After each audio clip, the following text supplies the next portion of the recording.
Making plans first about the camping that you're going to is the bestest thing to do. Now, after we prepare ourselves, it is very important to prepare our first aid kit.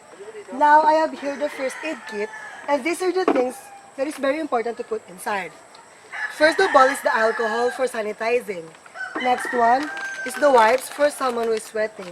Now, I have here the povidone iodine, or also known as the betadine, the hydrogen peroxide, the agua or the cleansing solution, the gauze bandage, the petroleum jelly, the cotton, the body wash or soap, and the medical tape. Now, after we prepare this, we need to put it inside. Okay guys, aside from having our first aid kit ready, we also have to be familiarized with the restricted areas as well as the areas where we can hike and stay.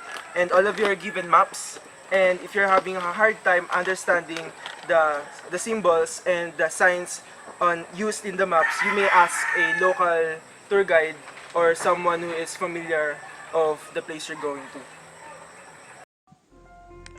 When camping, there will be a lot of uncertain instances while exploring and adventuring the place you're going to. Here are some of the clips that contain 6 tips for camping safety and first aid. First is the minor injury. The most common problem when camping is the minor injury. To cure it, you must first stretch the leg that has been injured and take out the things that can cause to put much pressure to the injury. Remove all of it to lower the pressure. And you must also put on a clean cloth and put also some cold water so that it reduces the pain and muscle tension.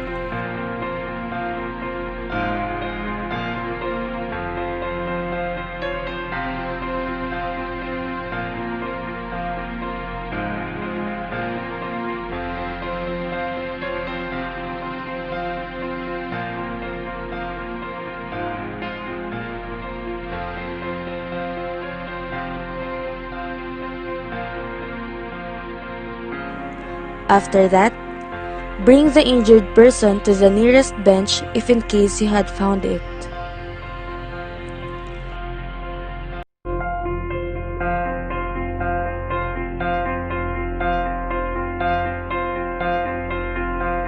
Make sure to elevate the injured leg by using your bag or anything that can lift it up.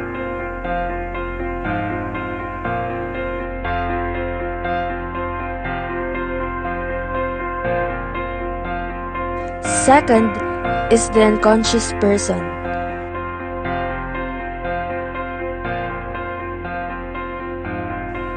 If you saw someone that is unconscious, don't just approach the victim.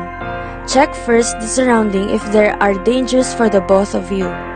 If it is safe, do not immediately touch the victim because it may cause severe injury.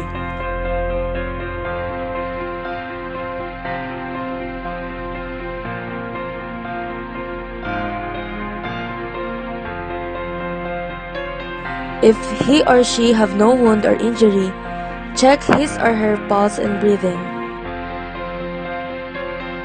If the victim is still alive, call the emergency hotline or the nearest hospital and tell the situation and your location before you start the CPR. In doing it first, place your open hand in the middle of the chest of the victim, then your another hand on the top of the other one. Then start pushing it without bending your elbows. Do 100 repetitions in a minute until the doctors come. Third one is the burn. If your friend is burned, and if it is a first-degree burn, pour out some cold and clean water to remove the debris. Then slightly clean the burned area for sanitation, then put the bandage on it.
If it is a second or third degree burn, do not pour out water on it because it may cause some shock to it. Just slightly clean the area, then cover it with bandage or bandana to avoid direct contact on it.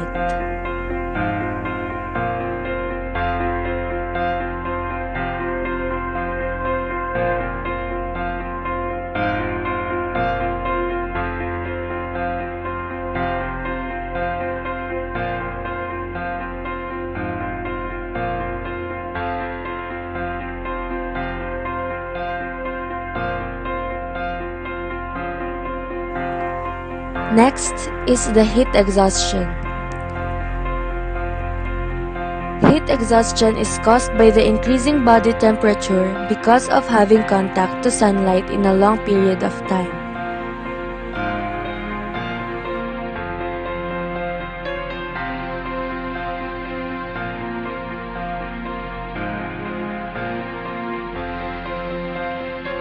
To cure it, slowly sit the victim and have a rest in a shady area. You may drink water or energy drinks to lessen your body temperature.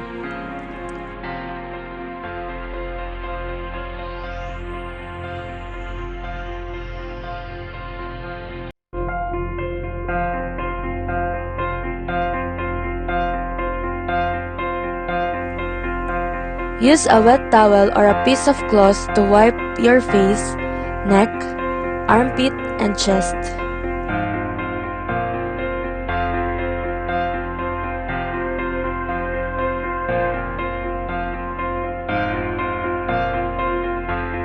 After that, you may lay down and elevate your head and put the towel in your forehead.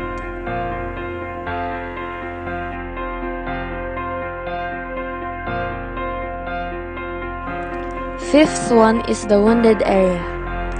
If you have an open wound, you may put pressure on it first with a clean cloth to stop the bleeding. Then clean the wound to remove the debris and put some betadine, then cover it with bandage and go to the nearest hospital if needed.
Last but not the least is the sprain.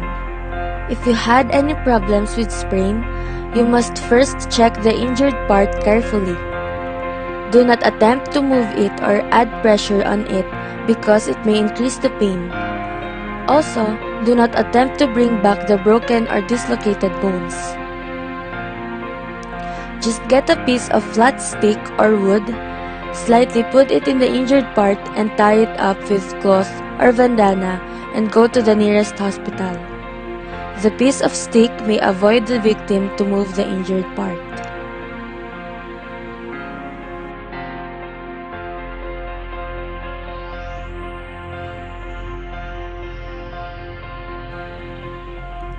Therefore, in any case of emergency, make sure you will still consult on the nearest hospital in your area.